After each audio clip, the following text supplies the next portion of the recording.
Señor, te damos gracias, Dios, en esta mañana. Gracias por la bendición de conocerte. Gracias, Dios, porque estás en nosotros y con nosotros, Dios, en este lugar. Padre, yo te invito también a este lugar. Yo te pido que si tú quieres estar entre nosotros o en nosotros, vengas. Jesús, sabemos que estás aquí porque tú dijiste que tú estarías todas las reuniones que tuviéramos. Pero también queremos invitar al Espíritu Santo a este lugar. Espíritu Santo, realmente disfruto cuando puedo compartir. Y tú estás conmigo, Dios, porque es una gran bendición tenerte sobre mí y en mí. Gracias, Espíritu Santo, porque cuando te conocí, todo cambió, todo fue mejor. Y puedo hoy compartir con la confianza de que tú me estás ayudando. Yo te pido que tomes esta palabra y que sea de bendición para cada persona. Te pido que unjas mis labios, Dios, y que toda palabra que salga de mi boca sea únicamente la palabra que tú quieres hablar, Dios. Tú dijiste que yo sería tu boca, Dios, y yo creo en eso. También te pido, Señor, que unjas nuestros oídos y que lo que hoy escuchemos, Dios, sea algo que se quede en nuestro corazón y en nuestra mente y dé fruto al 100%, Dios. Pero sobre todo que hoy abras nuestro entendimiento para entender las cosas espirituales, Dios. Yo te pido que a partir de este momento todo pensamiento quede sujeto a la obediencia de Cristo y solo podamos sentir y verte a ti, Señor, y tu palabra. Gracias, Señor Jesús, gracias, Padre, y gracias, Espíritu Santo. En el nombre de Jesús, amén. Bueno, vamos a entender mejor esta parte que leímos leyendo casi versículo por versículo. Fíjense, dice en Juan 8:12: otra vez Jesús les habló diciendo: yo soy la luz del mundo. Él no es del mundo, pero Él es la luz del mundo. El que me sigue, dice, no andará en tinieblas, sino que tendrá la luz de la vida. Aquí hay dos posiciones en las que una persona puede estar: o está viviendo en tinieblas o está viviendo en la luz de la vida. Fíjense, ¿a qué se refiere Jesús aquí? En Juan 3, del 19 en adelante, dice lo siguiente: y esta es la condenación, que la luz vino al mundo. ¿Quién es la luz? Jesús. Él vino al mundo y los hombres amaron más las tinieblas que la luz. Entonces una persona puede escoger si sigue la luz o si sigue las tinieblas, si escoge vivir en la luz o si escoge vivir en las tinieblas, porque sus obras eran malas, decía. Y en otra parte de la Biblia dice que los hombres no quieren acercarse a Dios porque no quieren que sus obras sean reprendidas. Prefieren seguir haciendo lo que están haciendo que acercarse a Dios y dejar de hacer lo que les tiene atrapados, porque ni siquiera lo hacen porque quieren.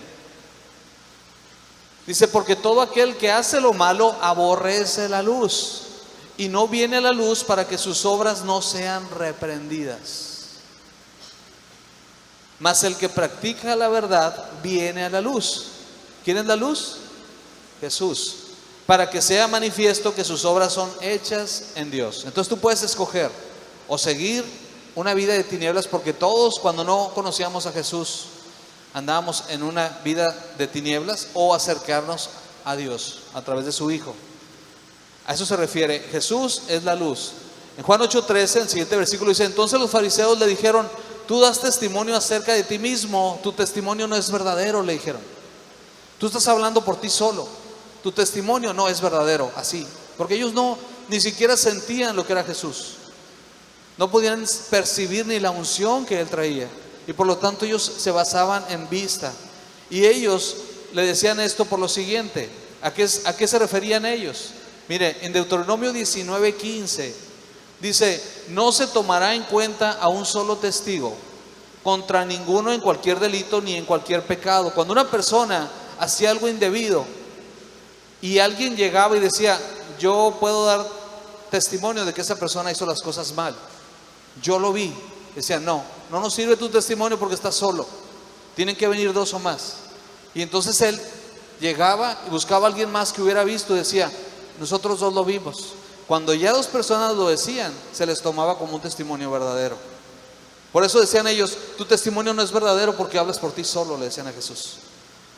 Dice: en relación con cualquier ofensa cometida, solo por el testimonio de 2 o 3 testigos se mantendrá la acusación, si no, no tiene validez. Para atestiguar algo verdadero, algo que era correcto, algo que sí había pasado, fuera bueno o malo, siempre era necesario que hubieran por lo menos 2 personas.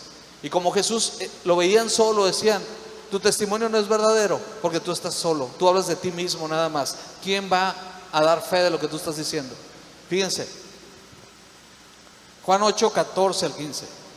Respondió Jesús y les dijo: aunque yo doy testimonio acerca de mí mismo, mi testimonio es verdadero, porque sé de dónde he venido y a dónde voy. Pero vosotros no sabéis ni de dónde vengo ni a dónde voy. Y no me faltó que dijera: es más, ni ustedes saben a dónde van. Pero yo sí sé de dónde vengo y sé a dónde voy. Y luego dice: vosotros juzgáis según la carne, por vista. Yo no juzgo a nadie. ¿Se fijan lo que dice Jesús? Jesús no es una persona que juzgue a las personas por vista. Y hay mucha gente que cree que puede andar juzgando. Pero dice Jesús mismo, dice: yo no juzgo a nadie. Y luego todavía agrega acá, Juan 8 del 16 al 18, dice: si yo juzgo, mi juicio es verdadero, porque no soy yo solo, sino yo y el que me envió, el Padre. Somos dos. Es que mi juicio es verdadero. Que la gente no se dé cuenta es su problema, pero el juicio de Jesús siempre es verdadero. Dice: y en vuestra ley está escrito que el testimonio de dos hombres es verdadero. Dos personas. Somos yo y el Padre. Mi juicio es verdadero. Dice: yo soy el que doy testimonio de mí mismo, y el Padre que me envió da testimonio de mí. Somos dos. ¿Se fijan? Él siempre cumpliendo con la palabra. Siempre, siempre. No se le pasa nada nunca. Juan 8 del 19 al 20 dice: ellos le dijeron: ¿dónde está tu padre? Como creyendo que su papá era en la tierra, ¿no? A lo mejor ellos pensaron en José, si sabían que era hijo de José. Respondió Jesús: ni a mí me conocéis, ni a mi Padre. Si a mí me conocieseis, también a mi Padre conoceríais. Porque él decía: el que me ha visto a mí, ha visto al Padre. No me conoces a mí, ¿cómo quieres conocer al Padre? Dice: estas palabras habló Jesús en el lugar de las ofrendas, enseñando en el templo, y nadie le prendió porque aún no había llegado su hora. ¿Qué quiere decir? Que lo que él estaba diciendo les lastimaba. No les parecía que les hablara así. Pero en ese momento todavía no lo tomaron y lo apresaron porque no había llegado el momento. Eso es lo que dice aquí. Juan 8, 21, 23 dice: otra vez les dijo Jesús: yo me voy y me buscaréis, pero en vuestro pecado moriréis. A donde yo voy, vosotros no podéis venir. Ya comienza a hablar de algo que está separado de la realidad, algo que no vemos, pero que está presente también. Por eso le decía a él: yo me voy, y a donde yo voy ustedes no pueden venir. Decían entonces los judíos: ¿acaso se matará a sí mismo, que dice: a donde yo voy vosotros no podéis venir? Dice: ¿acaso se quiere matar? Porque ahí sí no lo vamos a seguir. Y él les dijo: vosotros sois de abajo. Fíjense, eso está subrayado. Vosotros sois de abajo, les decía a ellos. Yo soy de arriba. Vosotros sois de este mundo. Yo no soy de este mundo. Y sobre eso vamos a partir todo el tema de este día. Jesús dijo: yo no soy de este mundo. Ok, Jesús dijo que este no era su reino, que este no era su mundo. Fíjense, en Juan 18:36 dice: respondió Jesús: mi reino no es de este mundo. Si mi reino fuera de este mundo, mis servidores pelearían para que yo no fuera entregado a los judíos. Pero mi reino no es de aquí. Cuando dos naciones están en lucha y toman preso al rey de una de esas, digamos un reino toma preso al rey de la otra, les aseguro que la gente de ese reino, que su rey fue apresado, se van con todo a recuperarlo, porque para ellos es lo más importante. Y dice: lo vamos a arrebatar y van a rescatarlo. Por eso dice aquí: mis servidores pelearían para que yo no fuera entregado a los judíos, pero mi reino no es de aquí. Jesús estaba entrando en un reino que no era el suyo, dejando atrás a quienes lo podían ayudar, pero él fue y se metió. ¿Qué entendemos de aquí? Hay dos reinos: el reino terrenal, el mundo, y el reino espiritual, la gloria de Dios. Si hay dos reinos, entonces hay dos gobiernos. No puede haber un reino sin un rey. Entonces hay dos líderes de esos reinos. Jesús dijo en Juan 14:30: no hablaré ya mucho con vosotros, porque viene el príncipe de este mundo, y él nada tiene en mí. Subrayo: viene el príncipe de este mundo. Si un reino es el mundo y otro reino es el reino celestial. Y hay dos reyes. Aquí estamos conociendo al rey de este mundo. El príncipe de este mundo es el enemigo. Un gobernante tiene autoridad en su reino. Si son dos reinos y cada reino tiene un rey, entonces ese rey tiene autoridad sobre lo que le corresponde. Dice en Efesios 2, del 1 al 2: conforme al príncipe de la potestad del aire, el espíritu que ahora opera en los hijos de desobediencia. Ese mismo príncipe tiene en control a todos aquellos que no están siguiendo la voluntad de Dios y que están haciendo las cosas a su manera, alejados de Dios, haciendo a un lado a Dios, quitándolo de su camino, porque ellos quieren hacer las cosas como ellos quieren. Como leíamos hace un momento, ellos no quieren venir a la luz porque no quieren que sus obras sean reprendidas. Ellos están a gusto ahí. Hay una guerra entre ambos reinos. En estos dos reinos hay una situación de guerra. Dice en Efesios 6:12: porque no tenemos lucha contra sangre y carne, sino contra principados, contra potestades, contra gobernadores. Son líderes del mundo en lo espiritual. Dice: gobernadores de las tinieblas de este siglo, contra huestes espirituales de maldad en las regiones celestes. El mundo está siendo gobernado por el enemigo. El reino de Dios está siendo gobernado por Dios, por el Padre, por el Hijo y el Espíritu Santo. Alguien preguntó hace poco, fíjense, porque a lo mejor ustedes pudieron haber pensado esto: ¿por qué si Dios es todopoderoso, no acaba de una vez por todas con Satanás y los demonios y se acaba el problema? ¿Por qué Dios no hace eso? Dios tiene el poder para hacerlo, pero vamos a ver por qué no lo hace. Y esto yo espero que les sirva a todas aquellas personas que pudieran un día escuchar esto, que están alejados de Dios y que no lo ponen en primer lugar. Porque la Biblia dice que nada más hay un lugar, que es el reino de Dios y el reino de las tinieblas. Una persona que pisa un poquito del cielo y un poquito del infierno y un poquito del cielo y un poquito del infierno, Dios le va a decir: tú no puedes entrar porque te gustaba estar pisando a aquel lado. Para mí eres tibio y te voy a vomitar. No todos estamos del lado de Dios. Fíjense lo que dice la palabra en 1 de Juan 3, del 8 al 10. El que practica el pecado es de él. El que practica el pecado es de él. Entonces no todos le pertenecen a Dios, porque el diablo peca desde el principio. Para esto apareció el Hijo de Dios, para deshacer las obras del diablo. Todo aquel que es nacido de Dios no practica el pecado, porque la simiente de Dios permanece en él y no puede pecar porque es nacido de Dios. Cuando una persona se convierte, sus obras hablan de que esa persona se convirtió. Lo hace por amor a Dios, lo hace por convicción, lo hace porque siente que lastima a Dios y hace las cosas al contrario. En esto se manifiestan los hijos de Dios y los hijos del diablo. O son de uno o son de otro, no hay punto medio. Dice: todo aquel que no hace justicia, que no es justo y que no ama a su hermano, no es de Dios. Así de sencillo dice. Por eso dice la palabra que lo más importante es el amor. Si está el amor de Dios en tu vida, tú eres de Dios. Si no está, pregúntate o pregúntale a esa persona entonces a quién le pertenece. Si Dios no acaba con el enemigo, es por amor. Si hay hijos de Dios y hay hijos del enemigo, y Dios viene y destruye al enemigo junto con todos sus ángeles, ¿qué creen que pase? Imagínense que hay dos familias que se están peleando entre ellos,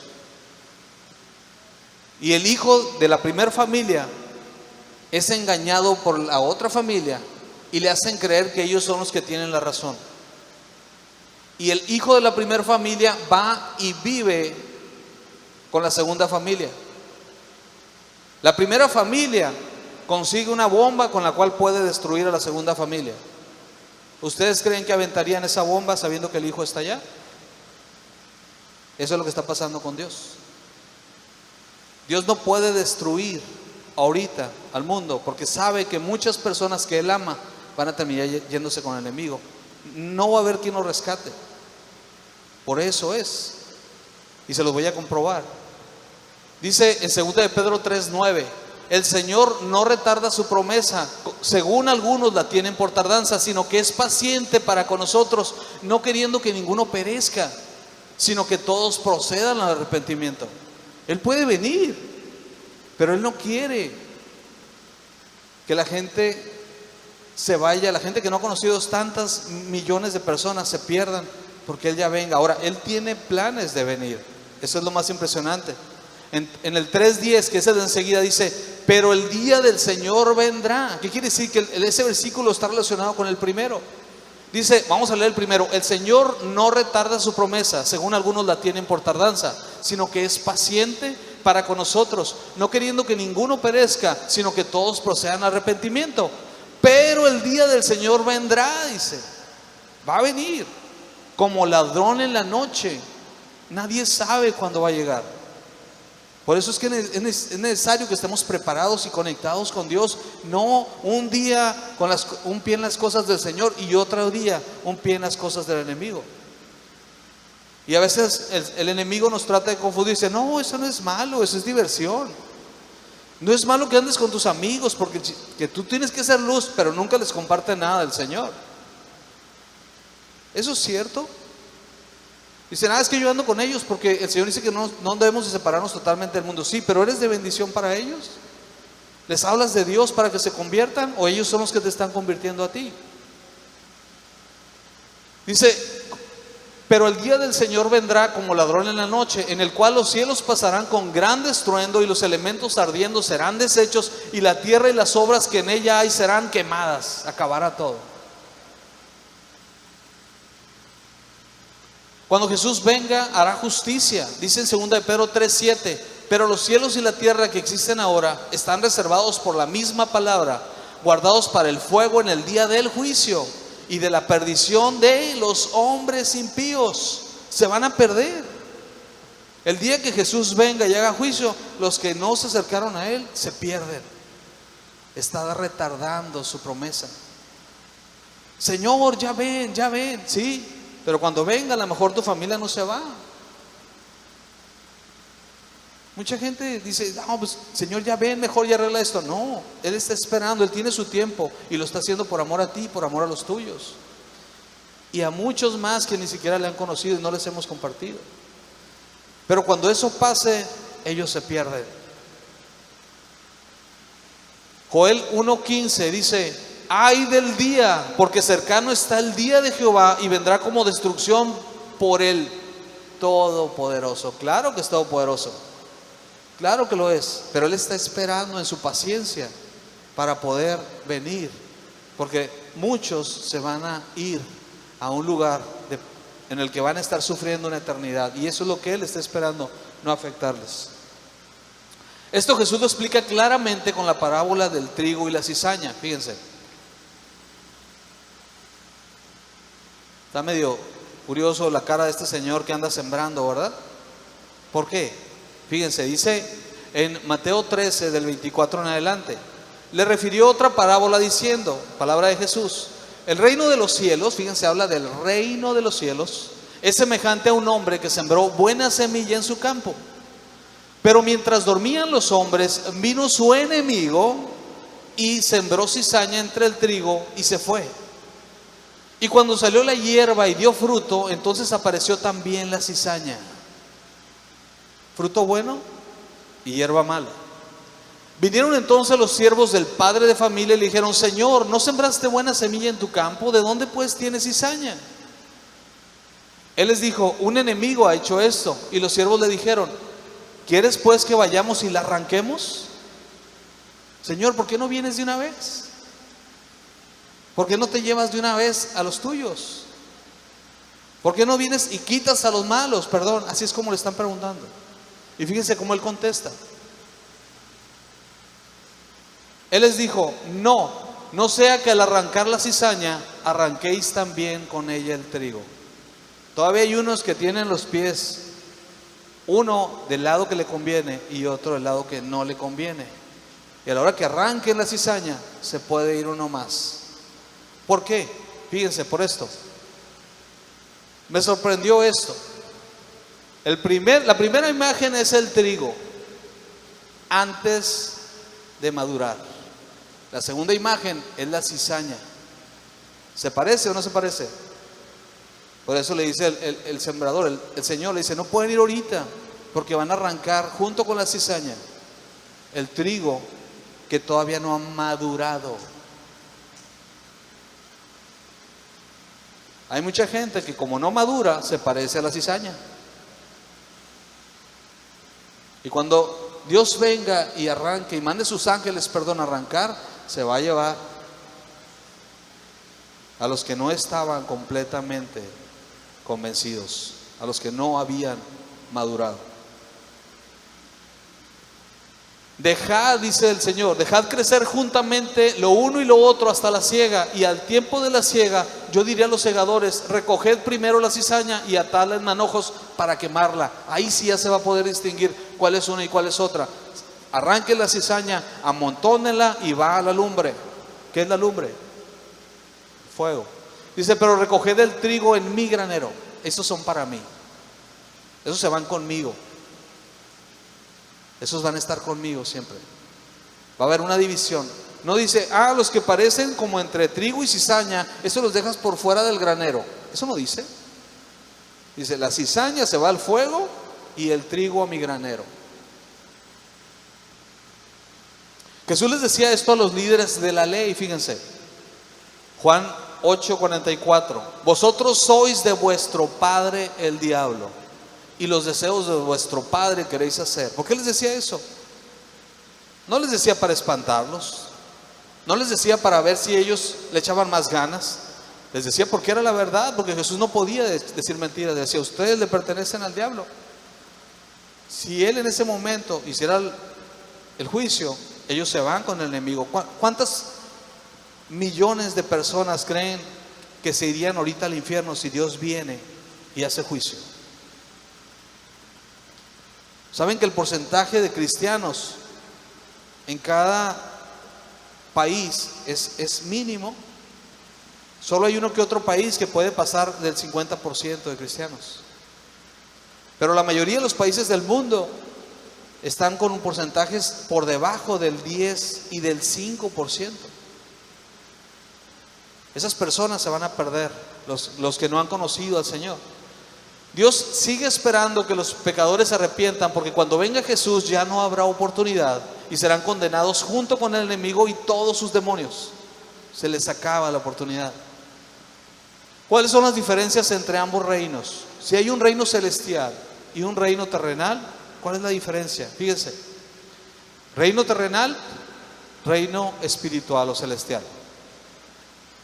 El reino terrenal es conocido como el reino de las tinieblas. El reino espiritual es el reino de la luz, es el reino de Jesús. El reino terrenal es un reino de esclavitud, aunque la gente cree que está muy libre, por sus obras, por sus hechos se ve que están siendo controlados por el enemigo. Hay rebeldía. Yo estoy bien, dice, no me digas nada. Ya con eso te das cuenta de que no está bien. El reino espiritual es un reino de libertad en el Señor. El reino terrenal es un reino de enfermedad. El reino espiritual es un reino de sanidad, de salud, de personas 100% bien. No hay un punto medio. El reino de verdad es el reino terrenal. Perdón, el reino terrenal es un reino de mentira. Aquí me equivoqué, los volteé. El reino terrenal es un reino de mentira. El reino celestial es un reino de verdad. El reino terrenal es un reino de maldición. El reino espiritual es un reino de bendición. El reino terrenal es un reino de dolor.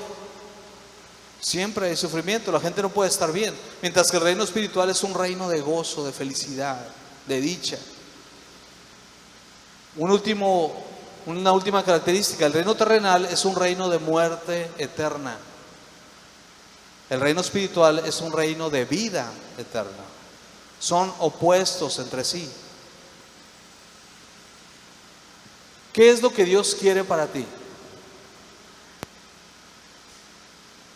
Fíjense lo que dice Juan 12, 31 y 32. Mas buscad el reino de Dios, y todas estas cosas os serán añadidas. Todas las bendiciones que ustedes vieron, nada más por buscar el reino de Dios, las van a encontrar, porque estarán entrando al reino de Dios y les corresponde. Y dice: no temáis, manada pequeña, porque a vuestro Padre le ha placido daros el reino. O sea, Dios te quiere entregar su reino. Es lo que yo entiendo. ¿Quién lo entiende así? Tú te lo mereces, nada más porque Dios te lo quiere dar, nada más por eso. No importa lo que hayas hecho, Dios quiere entregarte su reino. Para eso Él hizo toda la obra de la cruz, para que tú pudieras un día disfrutar de su reino.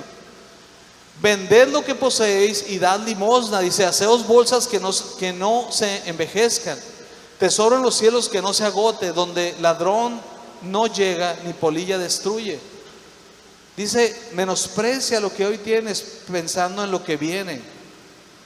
Haz a un lado las cosas que te tienen atado a lo terrenal, para que puedas asirte de las cosas espirituales. Dios quiere entregarte su reino. ¿Cómo se obtiene su reino? Hechos 26, 18 dice: para que abra sus ojos, para que se conviertan de las tinieblas a la luz, y de la potestad de Satanás a Dios, por la fe que es en mí, perdón de pecados y herencia entre los santos. Es una palabra de Jesús. Y Él decía: para que abra sus ojos. ¿Quiénes? Los que han estado cegados y han estado viviendo en el reino de las tinieblas.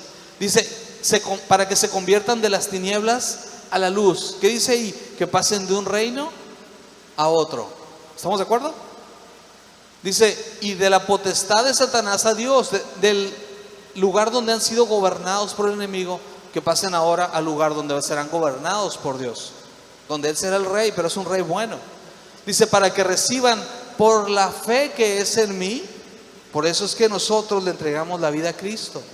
Hacemos una oración de fe y lo recibimos en nuestro corazón. Cuando eso viene, tú automáticamente pasas de un reino de tinieblas a un reino de luz. La pregunta es: ¿estás viviendo en el reino de luz? Con todo lo que vimos que tiene, ¿lo tienes? Dice: recibes perdón de pecados y herencia entre los santificados.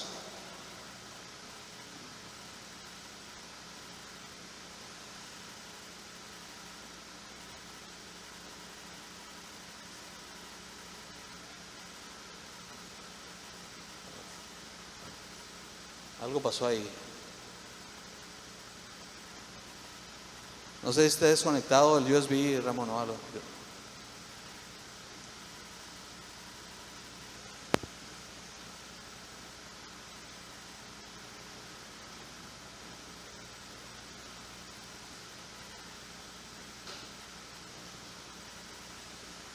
Ahí está. Cuando aceptaste la obra de Jesús, dice en Colosenses 1, 12 al 14: con gozo dando gracias al Padre que nos hizo aptos para participar de la herencia de los santos en luz, en Jesús. Dice: el cual nos ha librado de la potestad de las tinieblas y trasladado al reino de su amado Hijo. Cuando tú hiciste la oración, Dios te sacó de las tinieblas y te trasladó al reino de su Hijo, en quien tenemos redención por su sangre, el perdón de pecados. No solo recibimos un nuevo reino, no solo recibiste la bendición de cambiar tu eternidad. Dice en 1 de Pedro 2, del 9 al 11, fíjense: mas vosotros sois linaje escogido, real sacerdocio, nación santa. Somos reyes y somos sacerdotes, pueblo adquirido por Dios, para que anunciéis las virtudes de aquel que os llamó de las tinieblas a su luz admirable. Ese es nuestro mandato: hablarle a la gente de lo que Él ha hecho por nosotros. Y te recuerda, te sacó de las tinieblas y te llevó a su luz para que hables. Una persona que diga soy cristiano y no se atreve a compartirle a otro, solo el Señor sabe. Pero una persona que sufre porque otros conozcan es una persona que ama a Dios, que ama el reino de Dios y sabe lo que va a venir cuando Él venga. Y que mucha gente se va a perder, y ellos por lo menos quieren que su familia no se pierda. Y a veces son insistentes y a lo mejor en la familia les caen gordos, pero ellos están haciendo su parte.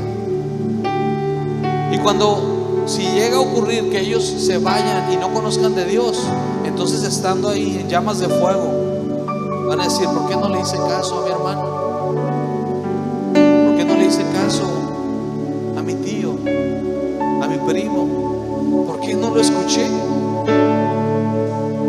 ¿Por qué no lo escuché? Pero ya no van a poder hacer nada. Vosotros que en otro tiempo no erais pueblo, no eras del reino de Dios, eras de otro reino, pero que ahora sois pueblo de Dios, Él los hizo parte de su pueblo, que en otro tiempo no habíais alcanzado misericordia, pero ahora habéis alcanzado misericordia. Por la misericordia de Dios tenemos esa bendición. Amados, yo os ruego como a extranjeros y peregrinos. Extranjeros somos, porque ya nuestro reino no es de aquí. Nuestra nación ya no es esta. Nuestra nación es una nación espiritual, en donde el Rey es bueno y está entregando bendición a todos. Dice: amados, yo ruego como a extranjeros y peregrinos que os abstengáis de los deseos carnales que batallan contra el alma. Tenemos que dejar lo terrenal y enfocarnos en vivir para Él, que se merece eso y más, porque si Él dio su vida por nosotros, ¿cuánto estamos dispuestos nosotros a dar por Él? ¿Dónde está el reino de Dios en este momento? Fíjense. Si yo les pregunto a ustedes, ¿dónde está el reino de Dios en este momento? Para ustedes, ¿dónde está?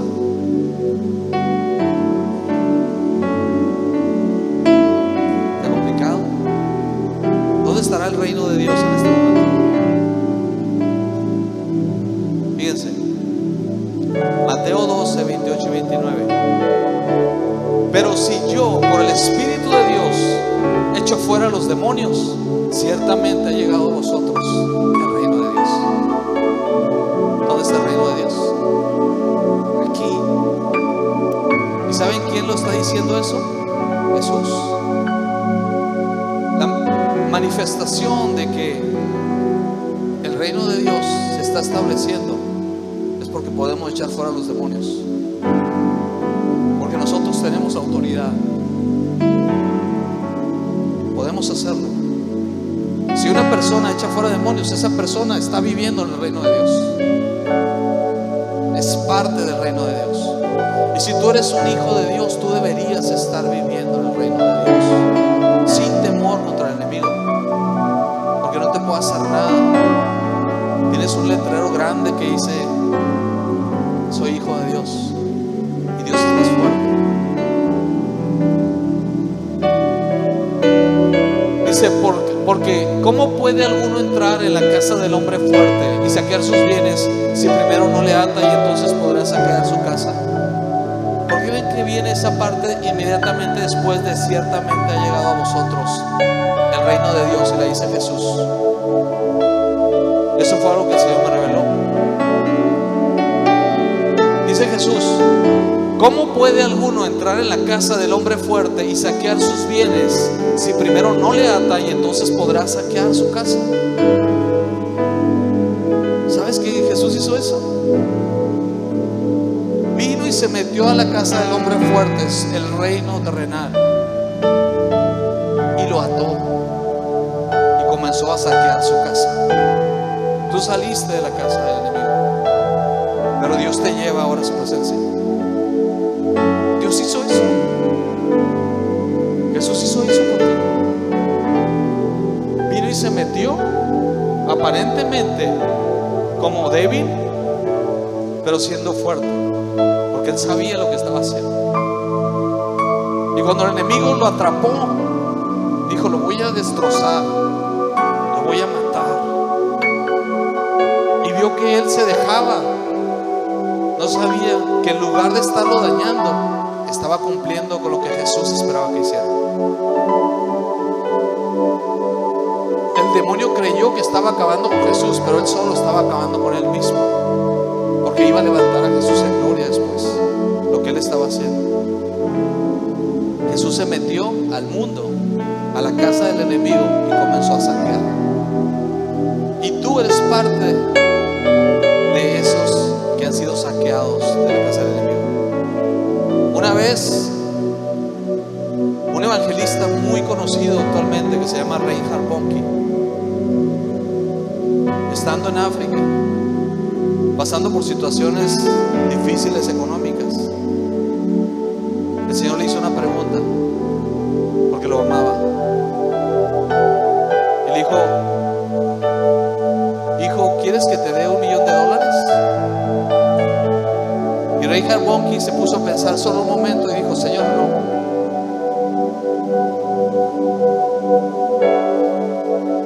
Dice: mejor dame $1 millón para ti.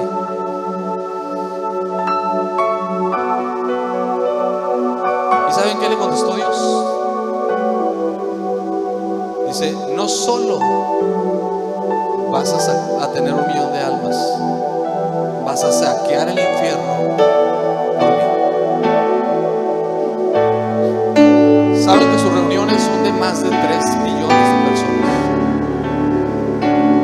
Tiene reuniones de gente de África y son más de 3 millones. Ha llegado a tener de más de 3 millones. Está saqueando el infierno. ¿Y cómo se ve la gente de ahí de África brincando, disfrutando, llorando, conociendo a Dios? Las sillas de ruedas las cargan ellos. Después de llegar en silla de ruedas, ellos mismos las cargan y la levantan para que miren que Dios les entrega una bendición. Eso es lo que está haciendo. Eso es que Jesús vino a la casa del enemigo y comenzó a saquearla. Y sabes que tú puedes hacer lo mismo, porque eres hijo de Dios.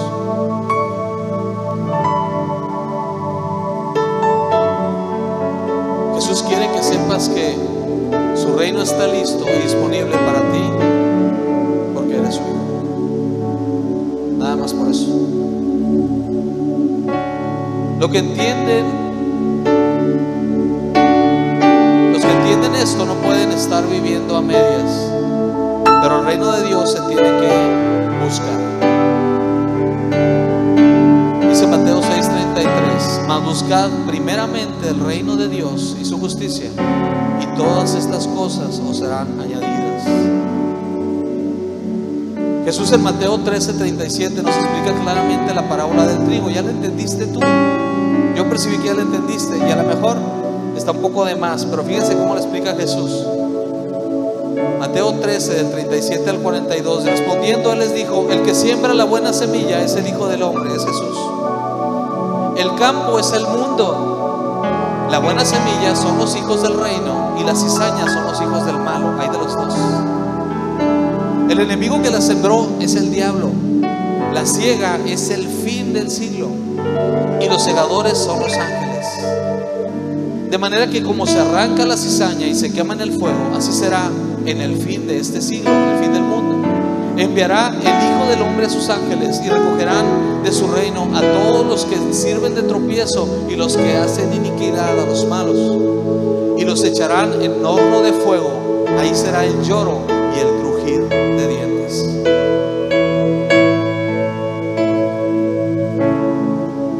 Si Dios nos habla de su reino, o quiere que hoy escuchemos lo que es su reino, ¿por qué creen que sea?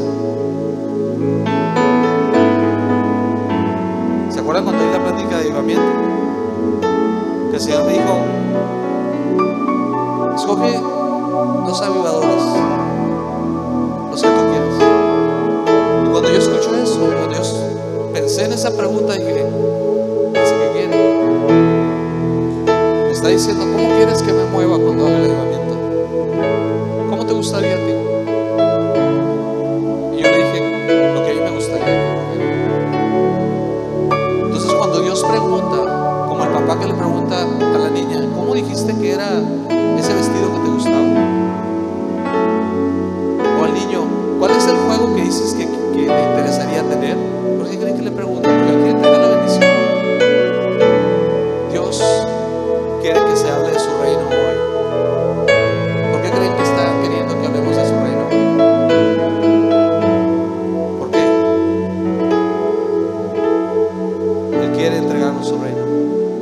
Quiere que lo tomemos y lo disfrutemos. Él quiere que ya no esperemos más para disfrutar lo que nos ha entregado. ¿Por qué creen que lo haga? ¿Por qué no le pedimos al Señor que Él nos entregue lo que Él quiere entregarnos? Vamos de pie.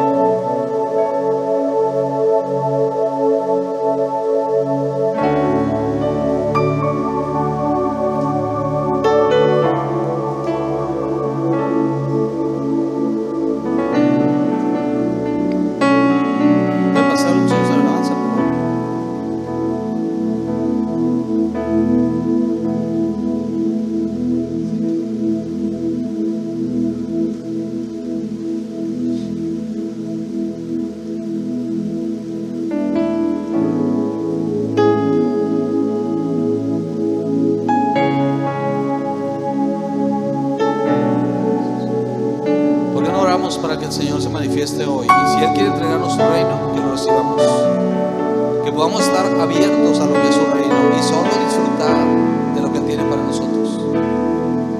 Él quiere entregártelo. No es por los méritos que has hecho, es porque eres su hijo, y Él quiere que hoy te vayas de aquí completamente transformado, sabiendo que Dios te quiere entregar su reino. Su reino es todo lo que vimos. Es gozo, es paz, es bendición tras bendición, es provisión, es sanidad, es libertad, es luz, es victoria. Todo eso te quiere entregar. No sé por qué Él quiere hacer todo eso de golpe, pero si Él dijo que quería que se hablara de eso, es lo que Él va a entregar el día de hoy. Vamos a adorarlo un momento y ahorita vamos a orar para recibir todo lo que el Señor tiene para hoy.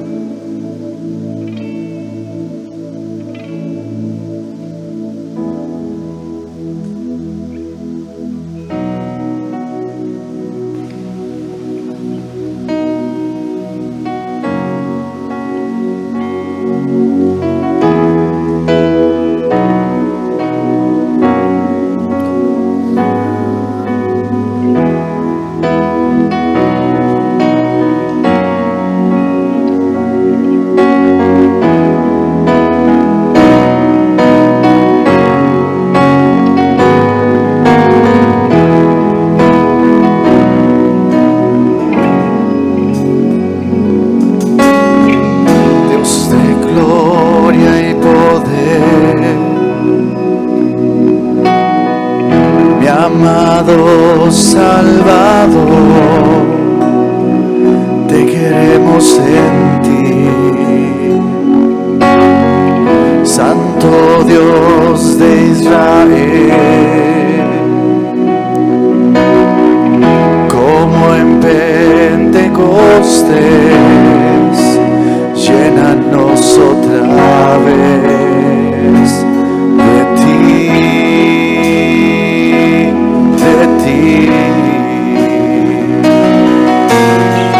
Desciende Espíritu de Dios, cúbrenos con tu gloria. Desciende Espíritu de Dios y llénanos. Desciende Espíritu de Dios, cúbrenos con tu gloria. Desciende Espíritu de Dios y llénanos. Dios de gloria y poder, mi amado Salvador, te queremos en ti, Santo Dios de Israel, como en Pentecostés, llénanos otra vez de ti, de ti. Desciende Espíritu de Dios, cúbrenos con tu gloria. Desciende Espíritu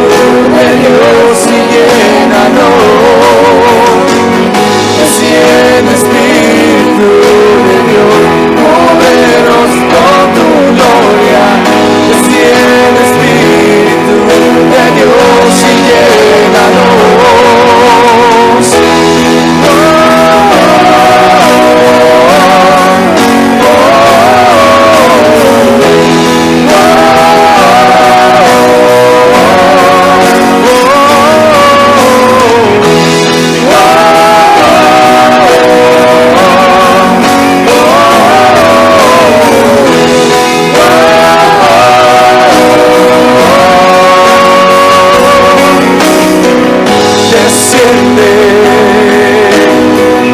desciende, desciende, desciende, desciende, desciende, desciende, desciende, desciende, Espíritu de Dios, cúbrenos con tu gloria. Desciende, Espíritu de Dios, y llénanos. Desciende, Espíritu de Dios, cúbrenos con tu gloria. Desciende, Espíritu de Dios, y llénanos. Desciende, Espíritu de Dios, cúbrenos con tu gloria. Desciende, Espíritu de Dios, y llénanos.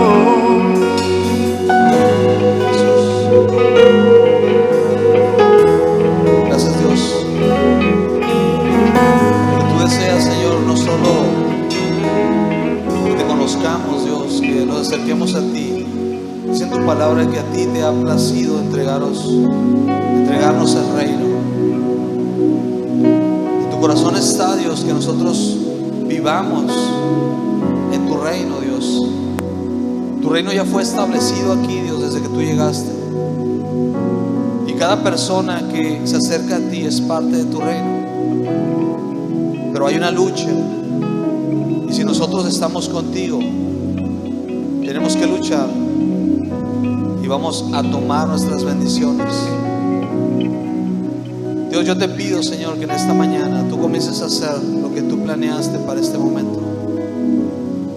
Te pido que te comiences a mover, Dios, en mi vida, en la vida de cada uno de los que estamos aquí. Porque queremos ser, Señor, parte de tu reino, 100%. Cada persona, Dios, que en este momento ha entendido esto y clame a ti por tu reino. Yo te pido, Dios, que pueda haber la manifestación de tu reino en su vida. Y que cada persona que esté aquí, Dios, y haya decidido por estar pisando solamente, Dios, en tu reino, su corazón sea tocado de tal manera, Dios, que comience a hacer a un lado completamente las cosas del mundo, el reino del mundo. Que digan: yo me levanto y yo soy libre en el nombre de Cristo Jesús.